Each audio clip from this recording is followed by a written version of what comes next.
धन्यवाद सभापति महोदय, आपने मुझे मांग संख्या 30 व 31 पर बोलने का अवसर दिया, इसके लिए मैं आपका धन्यवाद।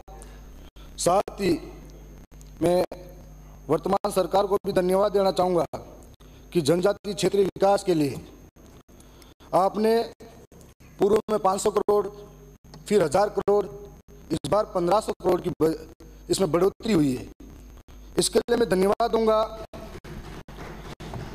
साथ में इस बात का भी धन्यवाद दूंगा कि हमारे पूर्व के भासिया, सरपटा, डूंगर बरंडा और कालीबाई, इनके लिए भी आपने शहीद स्मारक बनाने के लिए बजट में प्रावधान दिया है। साथ में आज इस राजस्थान की सर्वोच्च महापंचायत के अंदर खड़ा होकर मैं बोल रहा हूं, जहां पर पक्ष और विपक्ष का ध्यान मैं इस तरफ आकर्षित करना चाहूंगा कि आज आदिवासी जो इस देश के, जब कोई धर्म नहीं था, जब इस देश का नाम भारत नहीं था, संविधान का निर्माण नहीं हुआ था, तब से रहता आ रहा है। अंग्रेजों के समय में भी, अंग्रेजों से आजादी की लड़ाई जब भारत देश आजाद हुआ उससे पहले लड़ते आए, बिरसा मुंडा के नेतृत्व में उन्होंने लड़ाई लड़ी है। उसके बाद में मेवाड़ का इतिहास जब सामने आता है तो इतना गौरवशाली इतिहास है, जहां पर राणा प्रताप का नाम महाराणा पड़ता है तो वहां के बिलों की वजह से पड़ता है। इतने गौरवशाली इतिहास के अंदर भी हम लोगों का कदम कदम पर साथ रहा है देश की आजादी में।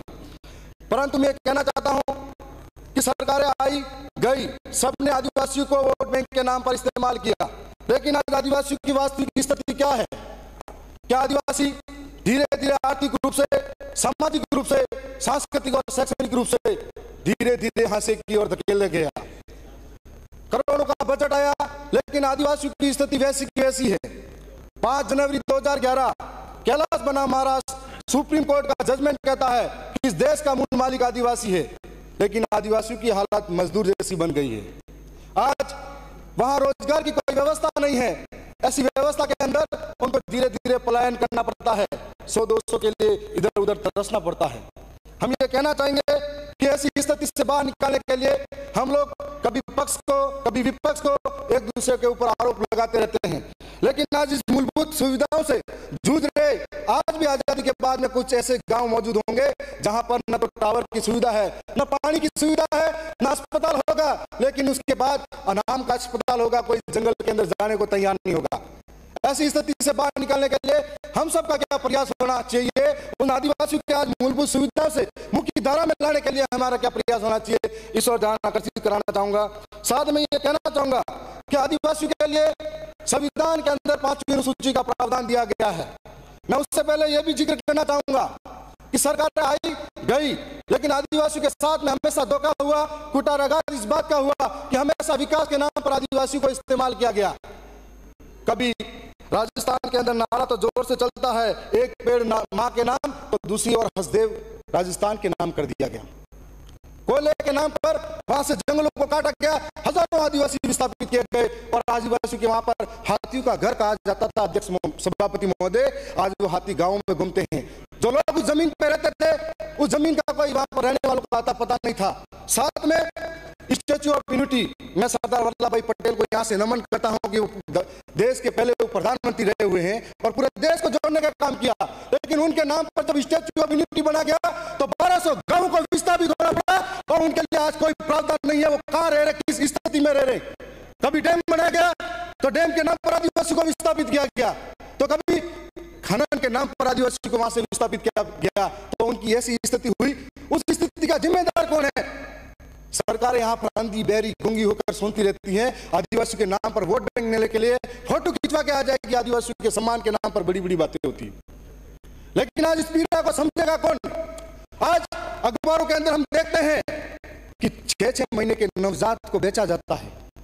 तब इस बात को सोचना पड़ेगा कि अपने कलेजे के टुकड़े को कौन बेचना चाहता है? ऐसी क्या मजबूरी रही होगी उस माँ बाप की, जिसको अपने माँ बाप को, उस बच्चे को बेचना पड़ता है? माननीय सभापति महोदय, मैं भी चुनाव के दौरान मंत्री जी के गांव और डाकन कोटा जैसे इलाके में गया था। मैं अखबारों में सुना करता था कि कभी कभी यहाँ पर बहन बेटी को आसपास के गुजरात जैसे क्षेत्र में बेचा जाता है, तो कभी सुना करता था कि ऐसा ऐसा यहाँ पर होता है, पानी की सुविधा नहीं है। कोई बिजली की सुविधा नहीं है। जब उस इलाके के अंदर गया, मैं वास्तविकता में देखा कि आजादी तो भारत देश के लोगों को मिली, विकसित भारत के नाम पर भारत चांद पर पहुंचा, लेकिन आदिवासी आज वहीं का वहीं रह गया। उसकी क्या स्थिति है, इसके बारे में गंभीर विषय में सोचा नहीं था। और हम लोगों को गालियां देना बहुत आसान है। हमारे बारे में जब आप सत्ता पक्ष और विपक्ष के, मेरे से बहुत बड़े बड़े सीनियर भी हैं, 5 बार 7 बार जीते हुए, वास्तविकता में उस इलाके में जाकर देखेंगे तो आज पानी के लिए तरसता आदिवासी, पढ़ाई के लिए तरसता आदिवासी, सड़कों के लिए तरसता आदिवासी, ऐसी स्थितियां हैं भयानक, जहां हॉस्पिटल के नाम पर तरसता आदिवासी। पर हम लोग कब सोचेंगे इसके बारे में? इसके बारे में हम लोगों को सोचना चाहिए। साथ में 5वीं अनुसूची का अगर जिक्र करें तो संविधान के अंदर आदिवासी के उत्थान और उनकी सुरक्षा के लिए 5वीं अनुसूची का प्रावधान किया गया है। और 5वीं अनुसूची का अंदर प्रावधान है कि आर्टिकल 244(1) और आर्टिकल 13(3) के तहत न लोकसभा, न राज्यसभा, न विधानसभा, सबसे बड़ी ग्राम सभा, उसका पालन आज तक नहीं किया गया। माननीय सभापति महोदय, राइट टू ओनरशिप और राइट टू गवर्नेंस, इसका मतलब कि हम आदिवासी का स्वशासन स्वयं करेंगे और आदिवासी के अंदर मालिकाना हक हमारा होगा। 5वीं अनुसूची के अंदर प्रावधान है, उन प्रावधानों को हमेशा सरकार ने, कोई भी रही, किसी ने कभी बात का जिक्र नहीं किया और उनको ताक पे रखकर आदिवासी क्षेत्र के अंदर घुसपैठ हुआ। आदिवासी के अंदर ग्राम सभा का प्रावधान है कि इसके अंदर इतने बड़े कानून लागू हैं कि हमारी ग्राम सभा के बिना परमिशन के कोई कलेक्टर भी अंदर पांव नहीं रख सकता। इतने बड़े, मैं नहीं कह रहा हूं, ये संविधान की 5वीं अनुसूची बोल रही है और मैं 5वीं अनुसूची का जिक्र कर रहा हूं। माननीय सभापति महोदय, आज बात करें 5वीं अनुसूची की,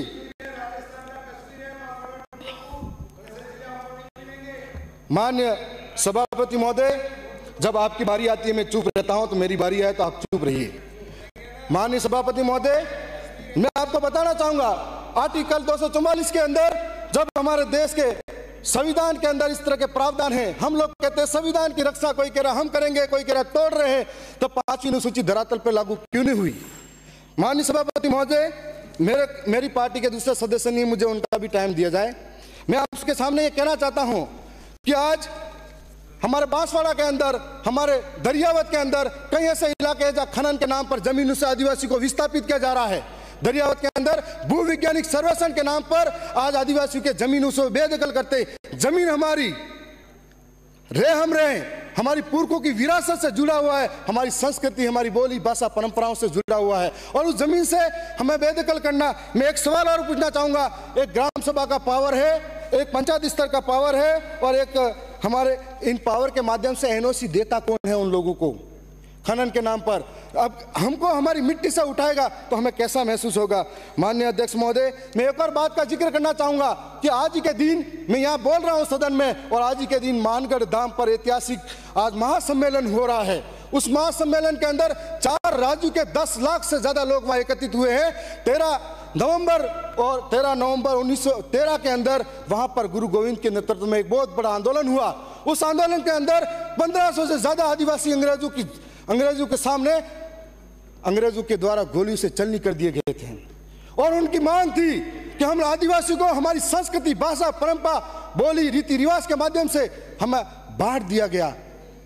आधु को गुजरात बांटा, आधु को मध्य प्रदेश में बांटा, तो आधु को राजस्थान के अंदर बांटा। हमारी संस्कृति, रीति रिवाज, बोली, भाषा, परंपरा एक है, तो हमें हमारा हक मिलना चाहिए। हम लोग बिल प्रदेश की मांग करते हैं, जिसको प्रस्ताव बनाकर आप केंद्र सरकार तक भेजिए।